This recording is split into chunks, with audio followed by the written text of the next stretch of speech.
Hi friends, ನಿಮ್ಮೆಲ್ಲರಿಗೂ ಕೂಡ ನಿಮ್ಮದೇ ಆಗಿರ್ತಕ್ಕಂಥ ಯೂಟ್ಯೂಬ್ ಚಾನಲ್ ಸ್ಟಡಿ ವಿತ್ ಪರಶುರಾಮ್ಗೆ ಸ್ವಾಗತ ಅಂತ ಹೇಳ್ತಾ, ಸೈನ್ಸ್ನ ಫಸ್ಟ್ ಪಾರ್ಟಲ್ಲಿ ನಾನು ಫಿಸಿಕ್ಸನ್ನು ಕಂಪ್ಲೀಟ್ ಮಾಡಿದ್ದೆ. ನಿಮ್ಮ SA2 ಎಕ್ಸಾಮ್ನ DSRTನ ಮಾಡಲ್ ಕ್ವಶನ್ ಪೇಪರ್. ಸೊ ಇವಾಗ ಏನು ಮಾಡೋಣ ಅಂತಂದರೆ, ಕೆಮಿಸ್ಟ್ರಿ ಮತ್ತು ಬಯೋನ ಈ ವಿಡಿಯೋದಲ್ಲಿ ನಾನು ನಿಮಗೆ ಮುಗಿಸ್ಕೊಡ್ಲಿಕ್ಕೆ ಪ್ರಯತ್ನವನ್ನು ಪಡ್ತೀನಿ. ಆಲ್ರೆಡಿ ಪ್ರಾಕ್ಟೀಸ್ ಪೇಪರ್ಗಳನ್ನು ಕೊಡ್ತಾ ಇದ್ದೀವಿ. ಇದಲ್ಲದೆ ಸೊ ಅಲ್ಲಿನೂ ಕೂಡ ನಿಮಗೆ ಖಂಡಿತವಾಗಿ ಪ್ರಶ್ನೆಗಳು ಬರ್ತಾ ಇದ್ದಾವೆ, ಅವುಗಳನ್ನ ನೋಡ್ಕೊಡ್ರಿ ಅಂತ ಹೇಳ್ತಾ ಈ ವಿಡಿಯೋವನ್ನು ಶುರು ಮಾಡೋಣ. So first multiple choice question ಇತ್ತು, ಚತುರ್ ಪರಮಾಣ್ಯತೆ ಹೊಂದಿರುವ ಧಾತು ಯಾವುದು ಅಂತ ಕೇಳಿದ್ದಾರೆ. ಸೊ 13ನೇ ಸರಿಯಾದ ಉತ್ತರ ಆಪ್ಷನ್ ಸಿ, ಫಾಸ್ಫರಸ್ ಅನ್ನೋದು ಗೊತ್ತಿರಲಿ. ಮುಂದಿನ ಪ್ರಶ್ನೆ ಇಲ್ಲಿದೆ, 15x⁻31 ಅಂದ್ರೆ ಪರಮಾಣು ಸಂಖ್ಯೆ, ರಾಶಿ ಸಂಖ್ಯೆ ನಿಮಗೆ ಗೊತ್ತಿದೆ. ಇದರಲ್ಲಿ ಪ್ರೋಟಾನ್, ನ್ಯೂಟ್ರಾನ್ ಮತ್ತು ಎಲೆಕ್ಟ್ರಾನ್ಗಳ ಸಂಖ್ಯೆ ಕ್ರಮವಾಗಿ ಏನಿರ್ತದೆ ಅಂತ ಕೇಳಿದ್ರು. ಸೊ ಗೊತ್ತಿಲ್ಲ, ಅದರಲ್ಲಿ 15, 16, 15 ಅನ್ನೋದು ಆಪ್ಷನ್ ಸಿ ಇದೆಯಲ್ಲ, ಅದು exactly right answer. Next one, ಶುಷ್ಕ ಮಂಜುಗಡ್ಡೆ ಮೇಲಿನ ಒತ್ತಡ 1 ATMಗೆ ಇಳಿಸಿದಾಗ ಅದು ಅನಿಲವಾಗಿ ಪರಿವರ್ತನೆಗೊಳ್ಳೋ ಪ್ರಕ್ರಿಯೆಗೆ ಏನಂತ ಕರಿತೀರಿ? So the right answer is option B, ಉತ್ಪತನ ಅಂತ ಏನ್ ಮಾಡ್ತೀವಪ್ಪ ಅಂದ್ರೆ ಹೇಳ್ತೀವಿ. ಸೊ ಉತ್ಪತನ ಅನ್ನೋದನ್ನ ನೀವು ಬರೆದ್ರೆ ಸೊ ನಿಮಗೆ ಅಂಕಗಳನ್ನ ಕೊಡ್ತಾರೆ. ನೆಕ್ಸ್ಟ್ ಒನ್ ಮಾರ್ಕರ್ ಕ್ವಶನ್, ಲೋಹಾಭಗಳು ಎಂದರೇನು ಅಂತ ಇದೆ, ವೆರಿ ಮೋಸ್ಟ್ ಇಂಪಾರ್ಟೆಂಟ್ ಇತ್ತು. ಆನ್ಸರ್, ಕೆಲವು ಲೋಹಗಳ ನಡುವೆ ಮಧ್ಯಂತರ ಗುಣಲಕ್ಷಣಗಳನ್ನ ಹೊಂದುತ್ತೀವಿ. ಅಂದ್ರೆ ಲೋಹ ಮತ್ತು ಅಲೋಹ ಎರಡರ ಲಕ್ಷಣಗಳನ್ನ ಹೊಂದೋದೇ ಲೋಹಾಭಗಳು ಅಂತ ಸಿಂಪಲ್ ಆಗಿ ನೀವು ಬರಿಬಹುದು. ಇನ್ನು SO2 ಇದರ ಸಾಪೇಕ್ಷ ಅನುರಾಶಿಯನ್ನು ಲೆಕ್ಕ ಹಿಡಬೇಕು. ಸಲ್ಫರ್ 32 ಇದೆ, ಆಕ್ಸಿಜನ್ದು 16 ಇದೆ, SO2 ಇದೆ. ವೆರಿ ಸಿಂಪಲ್ ಇದೆ. ಸೊ ಬರ್ಕೊಡ್ರಿ, 1ಕ್ಕೆ 1 ಹಾಕ್ರಿ, S ಇದ್ದಲ್ಲಿ 32, 2ಕ್ಕೆ 2 ಇಡ್ರಿ, O ಇದ್ದಲ್ಲಿ 16. ಸೊ ಎರಡು ಕೂಡ ಸರಿ, 32 + 32 64. ಅದನ್ನ U ಅಂತ ಬರಿಬೇಕು. U ಇಟ್ ಮೀನ್ಸ್ ಮೋಲ್ ಅಂತ ಕರೀತಾರೆ. Okay, yes. Next one 2 marker, Thomson ಪರಮಾಣು ರಚನೆಯನ್ನ ತೋರಿಸ್ತಕ್ಕಂಥ ಚಿತ್ರ ಬರೆದು ಭಾಗಗಳನ್ನ ಗುರುತಿಸ್ರಿ ಅಂತ ಕೇಳಿದ್ದಾರೆ. ಸೊ ವೆರಿ ಈಸಿ ಇದೆ, ಈ ತರನಾಗಿರ್ತಕ್ಕಂಥ ಚಿತ್ರ ಬರ್ತದೆ. ಸೊ ಅದನ್ನ ನೀವೇನ್ ಮಾಡಬೇಕಾಗಿತ್ತಪ್ಪ ಅಂತಂದ್ರೆ ಬರಿಬೇಕಾಗಿತ್ತು. ಥಾಮ್ಸನ್ ಪರಮಾಣುವಿನ ಇಲ್ಲಿ ಇನ್ನೊಂದು ಪ್ರಶ್ನೆ ಇತ್ತು, ಒಂದು ಸಂಯುಕ್ತದ ಅನುಸೂತ್ರ x/4 ಆಗಾದ್ರೆ x ಮತ್ತು y ಗಳ ವೆಲೆನ್ಸ್ ಅಂತ ಕೇಳಿದ್ರೆ x/4 ಇದೆ, x ಮತ್ತು y ಗಳ ವೆಲೆನ್ಸ್ ಏನಾಗ್ತದಪ್ಪ ಅಂದ್ರೆ 4 ಮತ್ತು 1 ಅಂತ ಬರ್ತದೆ. ಇನ್ನು 19ರಲ್ಲಿ ನಾನು ಪರಮಾಣುವಿನ ರಚನೆಯನ್ನು ತೋರಿಸ್ತಕ್ಕಂಥ ಥಾಮ್ಸನ್ ಚಿತ್ರ ಇತ್ತು. ಈ ತರನಾಗಿ ಬರೆದು ಅದರಲ್ಲಿ ಪ್ರೋಟಾನ್, ನ್ಯೂಟ್ರಾನ್, ಎಲೆಕ್ಟ್ರಾನ್ಗಳಂತಿದೆ ನೋಡಿ. ನಿಮ್ಮ ಟೆಕ್ಸ್ಟ್ ಬುಕ್ ನಲ್ಲಿ ಇರ್ತಕ್ಕಂಥ ಚಿತ್ರವನ್ನು ರೆಫರ್ ಮಾಡಿ ಅದನ್ನ ನೀಟಾಗಿ ಬರ್ಲಿಕ್ಕೆ ಪ್ರಾಕ್ಟೀಸ್ ಮಾಡಿದ್ರೆ ನಿಮಗೆ 2 ಮಾರ್ಕ್ ಏನ್ ಮಾಡ್ತಾರಪ್ಪ ಅಂದ್ರೆ ಗ್ಯಾರಂಟಿ ಆಗಿ ಕೊಡ್ತಾರೆ. ನೆಕ್ಸ್ಟ್ ಮೂವ್ ಟು ಕ್ವಶನ್, ಒಂದು ಲೋಟ ಬಿಸಿ ನೀರಿಗೆ ಬೆರೆಸಿದ ಒಂದು ಹನಿ ಆಹಾರದ ಬಣ್ಣವು ತಣ್ಣೀರಲ್ಲಿಗಿಂತ ವೇಗವಾಗಿ ಹರಡುತ್ತದೆ, ಕಾರಣ ಏನು? ಸೊ ಏನಪ್ಪಾ ಅಂತಂದ್ರೆ, ಹೆಚ್ಚಿನ ಉಷ್ಣ ಶಕ್ತಿಯು ನೀರಿನ ಕಣಗಳ ಚಲನ ಶಕ್ತಿಯನ್ನು ಹೆಚ್ಚಿಸ್ತದೆ ಮತ್ತೆ ವಿಸರಣಾ ದರ ಹೆಚ್ಚುತ್ತದೆ ಅನ್ನೋದನ್ನ ಬರಿಬೇಕು. ನೆಕ್ಸ್ಟ್ ಒನ್, ಆಹಾರ ಜೀರ್ಣವಾಗುವುದು ಭೌತ ಮತ್ತು ರಾಸಾಯನಿಕ ಬದಲಾವಣೆ ಎರಡೂ ಆಗಿದೆ. ಹಾಗಾದ್ರೆ ಈ ಹೇಳಿಕೆಗೆ ಸಮರ್ಥನೆಯನ್ನ ಕೊಡ್ರಿ. ಎಸ್, ಏಕೆಂದ್ರೆ ಆಹಾರ ಅಗಿದು ತುಂಡು ಮಾಡತಕ್ಕಂಥದ್ದು ಭೌತ ಬದಲಾವಣೆಗೆ ಉದಾಹರಣೆ. ಬಟ್ ಕಿಣ್ವಗಳು ಆಹಾರ ಜೀರ್ಣಿಸ್ತಾವಲ್ಲ, ಅದು ರಾಸಾಯನಿಕ ಬದಲಾವಣೆ. ಇನ್ನು ವೆರಿ ಮೋಸ್ಟ್ ಇಂಪಾರ್ಟೆಂಟ್ ಇತ್ತು ಫ್ರೆಂಡ್ಸ್, ಮಿಶ್ರಣ ಮತ್ತು ಸಂಯುಕ್ತಗಳ ನಡುವಿನ ವ್ಯತ್ಯಾಸ. ಇದು ಬಂದೇ ಬರ್ತಕ್ಕಂಥ ಪ್ರಶ್ನೆ. ಚೆನ್ನಾಗಿ ಅದನ್ನು ಬಹೆಟ್ ಮಾಡ್ಕೊಂಡೋಗಿ ಬರ್ಕೊಂಡೋಗಿ. ಸೊ ಧಾತುಗಳು ಮತ್ತು ಸಂಯುಕ್ತಗಳು ಒಟ್ಟಿಗೆ ಮಿಶ್ರಣವನ್ನು ರೂಪಿಸ್ತವೆ, ಆದರೆ ಯಾವುದೇ ಹೊಸ ಸಂಯುಕ್ತ ಅದು ರೂಪುಗೊಳ್ಳೋದಿಲ್ಲ. ಬಟ್ ಧಾತುಗಳು ಪ್ರತಿಕ್ರಿಯಿಸಿ ಹೊಸ ಸಂಯುಕ್ತಗಳು ಏನಾಗ್ತಾವಪ್ಪ ಅಂದ್ರೆ ಸಂಯುಕ್ತದಲ್ಲಿ ಉಂಟಾಗ್ತವೆ. ಇನ್ನು ಮಿಶ್ರಣವು ವಸ್ತುಗಳ ಸಂಯೋಜನೆಯನ್ನು ಹೊಂದಿದೆ, ಬಟ್ ಇಲ್ಲಿ ಪ್ರತಿಯೊಂದು ಹೊಸ ವಸ್ತುವಿನ ಸಂಯೋಜನೆಯು ಯಾವಾಗಲೂ ಸ್ಥಿರನೇ ಇರ್ತದೆ. ಇನ್ನು ಮಿಶ್ರಣ ಘಟಕಗಳ ಗುಣಲಕ್ಷಣಗಳನ್ನು ತೋರಿಸ್ತದೆ. ಇಲ್ಲಿ ಹೊಸ ವಸ್ತುವು ಸಂಪೂರ್ಣವಾಗಿ ವಿಭಿನ್ನ ಗುಣಲಕ್ಷಣಗಳನ್ನೇ ತೋರಿಸ್ತದೆ. ಆಮೇಲೆ ಭೌತಿಕ ವಿಧಾನದಿಂದ ಘಟಕಗಳನ್ನ ಬೇರ್ಪಡಿಸಬಹುದು. ಇಲ್ಲಿ ಕೇವಲ ರಾಸಾಯನಿಕ ಮತ್ತು ವಿದ್ಯುತ್ ರಾಸಾಯನಿಕ ವಿಧಾನದಿಂದ ಮಾತ್ರ ಘಟಕಗಳನ್ನ ಬೇರ್ಪಡಿಸ್ತೀರಿ, ಎಲ್ಲಿ ಸಂಯುಕ್ತಗಳಲ್ಲಿ. ಸೊ ಅದು ನಿಮಗೆ ಗೊತ್ತಿರಲಿ. ನೆಕ್ಸ್ಟ್ ಇತ್ತು ಫ್ರೆಂಡ್ಸ್, ಕಲಿಲಗಳಿಗೆ ಪ್ರಸರಣ ಹಂತ ಮತ್ತೆ ಪ್ರಸರಣ ಮಾಧ್ಯಮ ಮತ್ತು ಉದಾಹರಣೆಗಳನ್ನ ಬರೀರಿ ಅಂತ ಕೇಳಿದ್ರು. ಏರೋಸಾಲ್, ಜೆಲ್ ಮತ್ತು ಸಾಲ್ ಅಂತ ಕೊಟ್ಟಿದ್ರು. ಸೊ ಅದರಲ್ಲಿ ನೀವು ಏನ್ ಬರಬೇಕಪ್ಪ ಅಂತಂದ್ರೆ, ಫಸ್ಟ್ ಒಂದು ದ್ರವ, ಅನಿಲ, ಮಂಜು, ಮೋಡ. ಎರಡನೇದು ಘನ ದ್ರವ, ಜಲ್ಲಿ, ಚೀಸ್ ಮತ್ತು ಬೆಣ್ಣೆ. ಮೂರನೇದು ಘನ ದ್ರವ, ಮೆಗ್ನಿಯಸ್ ಆದ ಹಾಲು. ಅಂದ್ರೆ ಏರೋಸಾಲ್ ಇದೆ ನೋಡಿ, ಅದರದ್ದು ದ್ರವ, ಅನಿಲ, ಮಂಜು ಬರಬೇಕು. ನೆಕ್ಸ್ಟ್ ಜೆಲ್ ಇದೆ ಅಲ್ಲ, ಸೊ ಅದ್ರದ್ದು ಏನ್ ಬರಬೇಕು, ದ್ರವ, ಘನ, ಜಲ್ಲಿ ಅಂತ ಬರಬೇಕು. ಸೊ ಲಾಸ್ಟ್ ಇರ್ತಕ್ಕಂಥದ್ದು ಸಾಲ್ ಅಂತ ಇದೆಯಲ್ಲ, ಸೊ ಇದ್ರದ್ದು ಏನ್ ಬರ್ಬೇಕಪ್ಪ ಅಂತಂದ್ರೆ ಘನ ದ್ರವ, ಮೆಗ್ನಿಯಸ್ ಆದ ಹಾಲು ಅಂತ ಬರೆದ್ರೆ ಸಾಕು. ನೆಕ್ಸ್ಟ್ 23 ಕ್ವಶನ್ಸ್ ಇತ್ತು, ಅಮೋನಿಯಂ ಕ್ಲೋರೈಡ್ ಉತ್ಪನ್ನದ ಚಿತ್ರವನ್ನು ಬರೆದು ಭಾಗಗಳನ್ನು ಗುರುತಿಸಬೇಕಾಗಿತ್ತು. ವೆರಿ ಮೋಸ್ಟ್ ಇಂಪಾರ್ಟೆಂಟ್ ಇದೆ. ಅದರಲ್ಲಿ ಘನೀಕರಣ ಹೊಂದಿದ ಅಮೋನಿಯಂ ಕ್ಲೋರೈಡ್ ಮತ್ತೆ ಪಿಂಗಾಣಿ ಪಾತ್ರೆಯನ್ನು ಗುರುತಿಸಬೇಕಿತ್ತು. ಸೊ ಇಲ್ಲಿ ಆಲ್ರೆಡಿ ಇದೆ. ಸೊ ನಿಮ್ಮ ಟೆಕ್ಸ್ಟ್ ಬುಕ್ ನಲ್ಲಿ ಇದೆ, ಅದನ್ನು ಕೂಡ ನೀವೇನ್ ಮಾಡಿ ಚೆನ್ನಾಗಿ ಪ್ರಾಕ್ಟೀಸ್ ಅನ್ನು ಮಾಡ್ಕೊಂಡು ಹೋದ್ರೆ ನಿಮಗೆ ಖಂಡಿತವಾಗಿರ್ತಕ್ಕಂಥದ್ದು ಇದರಲ್ಲಿ 3 ಅಂಕಗಳನ್ನ ಸಿಗ್ತದೆ. ಇನ್ನು ಅಯಾನ್ ಅಂದ್ರೆ ಏನು? ಬಹುಪರಮಾಣೀಯ ಧನ ಅಯಾನು ಅಥವಾ ಋಣ ಅಯಾನ್ಗೆ ಉದಾಹರಣೆ ಕೊಡ್ರಿ ಅಂತ ಕೇಳಿದ್ದಾರೆ. ಸೊ ಸೊ ವೆರಿ ಸಿಂಪಲ್ ಇದೆ ನೋಡಿ. ಲೋಹ ಮತ್ತು ಅಲೋಹಗಳಿಂದ ಮಾಡಲ್ಪಟ್ಟ ಸಂಯುಕ್ತಗಳಲ್ಲಿನ ವಿದ್ಯುತ್ ಆವೇಶಯುಕ್ತ ಕಣಗಳಿಗೆ ಅಯಾನು ಅಂತ ಕರಿತೀವಿ. ಬಹುಪರಮಾಣುಯ ಧನ ಅಯಾನು NH4+ ಆಗಿದೆ. ಬಹುಪರಮಾಣುಯ ಋಣಾಯನು OH- ಅಥವಾ HCO3- ಅಂತ ಆಗ್ತದೆ. ಓಕೆನಾ. ಇಲ್ಲಿ ಆರ್ ಕ್ವಶನ್ ಇತ್ತು, ಅನುಸೂತ್ರವಿರಬೇಕಿತ್ತು. ಸೊ ಮೆಗ್ನೀಸಿಯಂ ಕ್ಲೋರೈಡ್ ಅದು ಗೊತ್ತಿರಲಿ, ಅದನ್ನ MgCl2 ಅಂತ ಕರಿತಿರಲ್ಲ, ಅದು ಏನೋ ಅಲ್ಲಿ ಹೋಗದ. ನೆಕ್ಸ್ಟ್ ಸೋಡಿಯಂ ಕಾರ್ಬೋನೇಟ್ ಅದ, ಸೊ ಅದು ಗೊತ್ತಿದೆ, Na2CO3 ಅಂತ ಬರೀತೀರಿ. ಲಾಸ್ಟ್ ಇರ್ತಕ್ಕಂಥದ್ದು friends calcium hydroxide CaOH twice ಅಂತ ಕರಿತೀವಿ, ಅದನ್ನು ಕೂಡ ನೀವು ಬಹೆಟ್ ಹಾಕೊಡ್ರಿ. ಇನ್ನು ಮುಂದಿನ ಪ್ರಶ್ನೆ ಇತ್ತು 4 ಮಾರ್ಕರ್ ಕ್ವಶನ್ಸ್ಗಳಲ್ಲಿ ಕೊಟ್ಟಿರ್ತಕ್ಕಂಥ ಧಾತುಗಳ ವೆಲೆನ್ಸಿಯನ್ನು ಕಂಡುಹಿಡಬೇಕು. ನೈಟ್ರೋಜನ್ದು ಸೊ 7 ಅಂತ ಇದೆ. ಸೊ ವೆರಿ ಸಿಂಪಲ್, ಅದನ್ನು ಫಸ್ಟ್ ಏನು ಮಾಡ್ಕೊಡ್ರಿ ಅಂತಂದ್ರೆ ಈ ತರನಾಗಿ ಬರ್ಕೋಬೇಕು. X2730 ಅನ್ನೋದನ್ನು ನಿಮ್ಮದು ಆಗಬೇಕು. ಇನ್ನು ನೆಕ್ಸ್ಟ್ ನಿಯಾನ್ದು 10 ಇದೆ, ಮೆಗ್ನೀಸಿಯಮ್ದು ಇದೆ. ಸೊ ಇದು ಫಸ್ಟ್ದಲ್ಲಿರ್ತಕ್ಕಂಥದ್ದು. ನ್ಯೂಟ್ರಾನ್ಗಳ ಸಂಖ್ಯೆಯನ್ನು ಕಂಡುಹಿಡಬೇಕಾದ್ರೆ ಪರಮಾಣು ರಾಶಿ ಸಂಖ್ಯೆಯಲ್ಲಿ ಪರಮಾಣು ಸಂಖ್ಯೆಯನ್ನು ಕಳಿಬೇಕು, ಅವಾಗ 14 ಅನ್ನೋದು ನ್ಯೂಟ್ರಾನ್ಗಳ ಸಂಖ್ಯೆ ಬರ್ತದೆ. ಓಕೆನಾ. ಇನ್ನು ನೆಕ್ಸ್ಟ್ ಏನು ಕೇಳಿದಾರೆ ಅಂತಂದರೆ ಎಲೆಕ್ಟ್ರಾನ್ಗಳ ಸಂಖ್ಯೆ 25 ಇದೆ ಅಲ್ಲ, ಇದು 25 ಇರತಕ್ಕಂಥದ್ದು. ಒಂದು ಪರಮಾಣುವಿನ K ಮತ್ತು L ಕವಚಗಳು ತುಂಬಿದ್ದರೆ ಆ ಪರಮಾಣುವಿನಲ್ಲಿರುವ ಎಲೆಕ್ಟ್ರಾನ್ಗಳ ಸಂಖ್ಯೆಯನ್ನು ಕಂಡುಹಿಡಿಯಿರಿ ಅಂತ ಕೇಳಿದರು.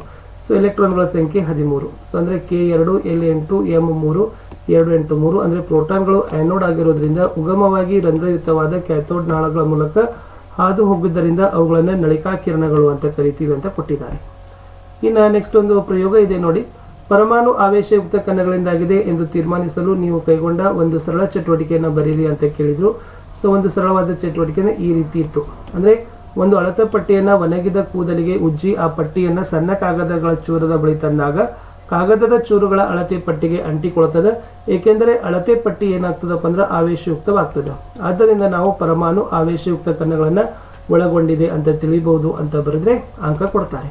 ಇನ್ನು ನೆಕ್ಸ್ಟ್ ಪರಮಾಣುವಿನ ರಚನೆಯ ಮಾದರಿಯನ್ನು ಆವಿಷ್ಕರಿಸಲು ಶ್ರಮಿಸಿದ 4 ವಿಜ್ಞಾನಿಗಳ ಹೆಸರುಗಳನ್ನ ಕೇಳಿದ್ರು. ಸೊ ಅದರಲ್ಲಿ ಜಾನ್ ಡಾಲ್ಟನ್ ಬರ್ತಾನೆ, JJ ಥಾಮ್ಸನ್ ಬರ್ತಾರೆ, ರೂದರ್ಫೋರ್ಡ್ ಮತ್ತೆ ನೀಲ್ಸ್ ಬೋರ್ ಅಂತ ಬರೆದ್ರೆ ಸೊ ಕೆಮಿಸ್ಟ್ರಿಯಲ್ಲಿ ಇರ್ತಕ್ಕಂಥ ಎಲ್ಲ ಭಾಗ ಕಂಪ್ಲೀಟ್ ಆಯಿತು. ಜೀವಶಾಸ್ತ್ರ ವಿಭಾಗಕ್ಕೆ ಬರೋಣ. ಸೊ ಫಸ್ಟ್ ಪ್ರಶ್ನೆ ಇತ್ತು, ಜೀವಕೋಶದ ಪೊರೆಗೆ ಇರ್ತಕ್ಕಂಥ ಮತ್ತೊಂದು ಹೆಸರೇನು ಅಂತ ಕೇಳಿದ್ದಾರೆ. ಸೊ ಗೊತ್ತಿರಲಿ, ಅದನ್ನ ಅರೆವ್ಯಾಪ ಪೊರೆ ಅಂತಾನೆ ಹೇಳೋದು. ಇನ್ನು ತನ್ನದೇ ಆದ DNA ಮತ್ತೆ ರೈಬೋಸೋಮ್ಗಳನ್ನ ಹೊಂದಿರೋ ಕಣದಂಗಕ್ಕೆ ಏನಂತ ಕರಿತೀರಿ? So it's a very simple friends. ಅದನ್ನ ಮೈಟ್ರೋಕಾಂಡ್ರಿಯಾ ಮತ್ತೆ ಪ್ಲಾಸ್ಟಿಡ್ ಅಂತ ಏನ್ ಮಾಡ್ತಾರಪ್ಪ ಅಂತಂದ್ರೆ ಹೇಳ್ತಾರೆ. ಇನ್ನು ಭಾರತದಲ್ಲಿ ಕಂಡುಬರುವ ಉತ್ತಮ ತಳಿಯ ಸ್ವದೇಶಿ ಹಸು ಯಾವುದು ಅಂತ ಕೇಳಿದ್ರು. ಸೊ ಕೊಟ್ಟ ಆಯ್ಕೆಗಳಲ್ಲಿ ಬಾಸ್ ಇಂಡಿಕಸ್ ಅಂತಕ್ಕಂಥದ್ದು ರೈಟ್ ಆನ್ಸರ್. ಇನ್ನು 1 ಮಾರ್ಕರ್ ಕ್ವಶನ್ಸ್ ಆಯಿತು. ಇನ್ನು ಜೀವಕೋಶದಲ್ಲಿನ ಲೈಸೋಸೋಮ್ನ ಒಂದು ಕಾರ್ಯವನ್ನು ಬರಲಿಕ್ಕೆ ಕೇಳಿದ್ರು. ಸೊ ಏನು ಮಾಡ್ತದಪ್ಪ ಅಂದ್ರೆ ಅದು ತ್ಯಾಜ್ಯ ವಿಲೇವಾರಿಯನ್ನು ಮಾಡ್ತದೆ, ಅಥವಾ ಜೀವಕೋಶದಲ್ಲಿರಬಹುದಾದ ಪರಕೀಯ ವಸ್ತು ಮತ್ತು ಸಂವೇದಕ ಕಣಗಳನ್ನು ಜೀರ್ಣಿಸಿ ಜೀವಕೋಶವನ್ನು ಸ್ವಚ್ಛವಾಗಿಡೋ ಕೆಲಸವನ್ನು ಲೈಸೋಸೋಮ್ ಮಾಡ್ತದೆ ಅಂತ ಬರೆದ್ರೆ ಸಾಕು. ಇನ್ನು ಮೊಟ್ಟೆಗಾಗಿ ಮತ್ತು ಮಾಂಸಕ್ಕಾಗಿರುವ ಕೋಳಿಯ ತಳಿಗಳನ್ನು ತಿಳಿಸ್ರಿ ಅಂತ ಕೇಳಿದ್ರು. ಸೊ ಉತ್ತಮ ತಳಿಗಳು ಬಾಯ್ಲರ್ ಮತ್ತು ಲೇಯರ್ಸ್ ಅಂತ ಬರ್ತದೆ, ಅದು ನೆನಪಿಟ್ಕೊಡ್ರಿ. ಇನ್ನು ಎಪಿಸ್ನಸ್ ಸೆರೆನ್ ಇಂಡಿಕಾದ ಪ್ರಾಮುಖ್ಯತೆ ಏನು ಅಂತ ಕೇಳಿದ್ರು. ಎಪಿಸ್ ಸೆರೆನ್ ಇಂಡಿಕಾ, ಸೊ ಇದು ನೋಡಿ ಲಿಗ್ನಿನ್ ಮತ್ತು ಇದು ಜೇನುತುಪ್ಪದ ವಾಣಿಜ್ಯ ಉತ್ಪಾದನೆಗೆ ಬಳಸ್ತಕ್ಕಂಥ ಭಾರತೀಯ ತಳಿಯಾಗಿದೆ. ಓಕೆನಾ, ಎಸ್. ಇನ್ನು 2 ಮಾರ್ಕರಲ್ಲಿ ಸ್ಕೀರಮ್ ಕೈಮಾ ಅಂಗಾಂಶಗಳ ಕೋಶಗಳ ಭಿತ್ತಿಯ ಮಂದತೆ ಹಾಗೂ ಮರುಭೂಮಿ ಸಸ್ಯಗಳ ಎಪಿಡರ್ಮಿಸ್ ಭಿತ್ತಿಯ ಮಂದತೆಗೆ ಕಾರಣವಾಗಿರ್ತಕ್ಕಂಥ ರಾಸಾಯನಿಕ ಯಾವುವು ಅಂತ ಕೇಳಿದ್ರು. ಸೊ 32ರಲ್ಲಿ ಲಿಗ್ನಿನ್ ಮತ್ತು ಕ್ಯೂಟಿನ್ ಅಂತ ಬರ್ತದೆ, ಅದು ಇಂಪಾರ್ಟೆಂಟ್ ಆಗಿರ್ತಕ್ಕಂಥದ್ದು ಇತ್ತು.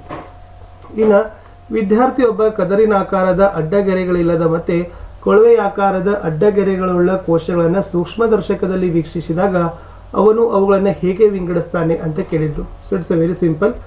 ಅದನ್ನು ಪಟ್ಟೆ ರಹಿತ ಸ್ನಾಯು ಮತ್ತು ಪಟ್ಟೆ ಸಹಿತ ಸ್ನಾಯು ಅಂತ ವಿಂಗಡಣೆಯನ್ನು ಮಾಡಬಹುದು. 33 ಆಧುನಿಕ ಧಾನ್ಯ ಸಂಗ್ರಹ ತೊಟ್ಟಿಗಳಲ್ಲಿ ಕೀಟ ಹತೋಟಿಗೆ ಕೈಗೊಂಡಿರುವ ಕ್ರಮಗಳು ಏನು? ಇದು ಇಂಪಾರ್ಟೆಂಟ್ ಇದೆ. ಸೊ ಇವಾಗ ಏನು ಮಾಡ್ತಾ ಇದ್ದಾರೆ, ನಿರ್ದಿಷ್ಟ ಪ್ರಮಾಣದ ಅಪೇಕ್ಷಿತ ಆಹಾರ ಪದಾರ್ಥಗಳನ್ನು ಸಂಗ್ರಹಿಸ್ತಾ ಇದ್ದಾರೆ, ಉಷ್ಣ ನಿಯಂತ್ರಣ ವ್ಯವಸ್ಥೆಯನ್ನು ಮಾಡ್ತಾ ಇದ್ದಾರೆ, ಕೀಟಗಳನ್ನ ಪೀಡೆಗಳನ್ನು ಕೊಲ್ಲುವ ರಾಸಾಯನಿಕ ಧೂಮ ವ್ಯವಸ್ಥೆಯನ್ನು ಸಹಿತ ಮಾಡ್ತಾ ಇದ್ದಾರೆ. ಎನಿ 2 ಪಾಯಿಂಟ್ಸ್ ಅನ್ನು ಬರೀಬೇಕು.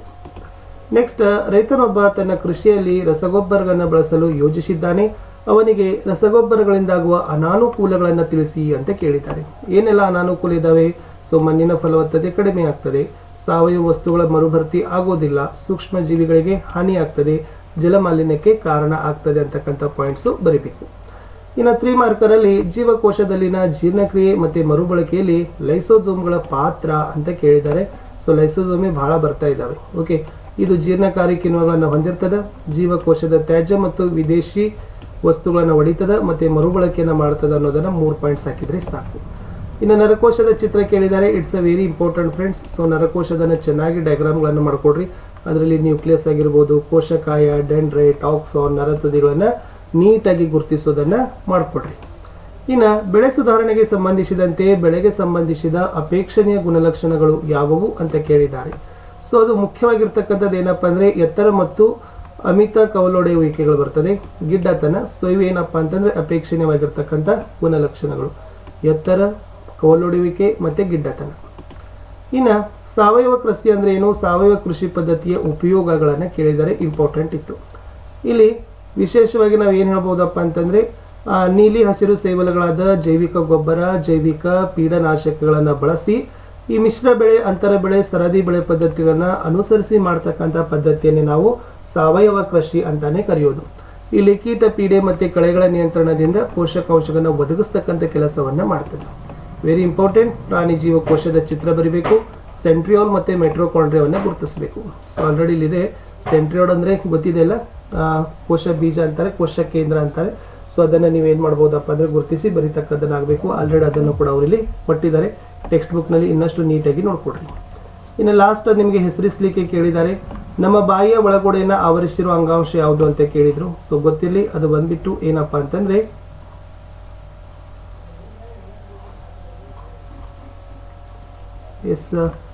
ಚಪ್ಪಟೆ ಅನುರಂಜಕ ಅಂಗಾಂಶ ಅಂತ ಇಲ್ಲಿ ಬಂದಿದೆ.